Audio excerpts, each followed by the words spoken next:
Nouveau rapport de force ce mardi entre les opposants à la réforme des retraites et le gouvernement. À Marseille, les manifestants étaient dans la rue ce matin dès 10h. Plusieurs cortèges s'étaient donné rendez-vous au croisement de la Canebière et du boulevard du Gommier pour entamer une marche qui a pris la direction de la place Castellane.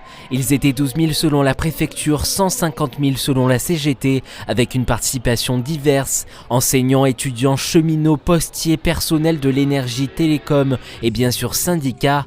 Et à la veille du discours du Premier ministre qui détaillera le projet de réforme, Édouard Philippe prévient, pas d'annonce magique qui puisse faire cesser les manifestations. Les manifestants, eux non plus, ne céderont pas. On sent bien que l'intention du gouvernement, c'est de pourrir la situation.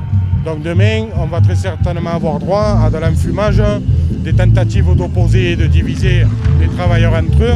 On appelle, nous, l'ensemble des travailleurs à rester mobilisés partout où ils le sont, à se mobiliser là où ils ne l'ont pas encore fait.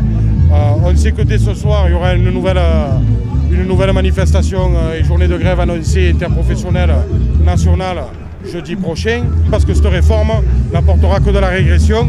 D'ailleurs, c'est le seul caractère universel qu'elle a, c'est la régression pour l'ensemble du monde du travail. Les enseignants, eux, ont défilé en masse pour défendre leur retraite. Ce mardi, ils étaient 12,5% de grévistes dans le primaire, 19,5% dans le secondaire selon Jean-Michel Blanquer. À Marseille, quelques enseignants du collège Auguste Renoir étaient présents et avaient même réécrit une chanson française à la sauce gréviste. Des blocages partout.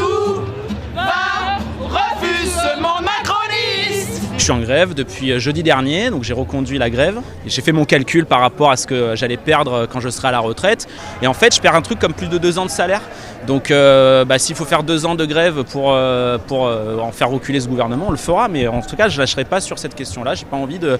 Et pour moi, et pour mes enfants, et pour les élèves pour qui on se bat tous les jours, lors de questions qu'ils aient une retraite de misère. C'est un acquis social extrêmement important. Et même si le gouvernement ne détaillera que demain midi le contenu du projet sur les retraites, une nouvelle journée de manifestation est d'ores et déjà programmée par l'intersyndicale jeudi 12 décembre.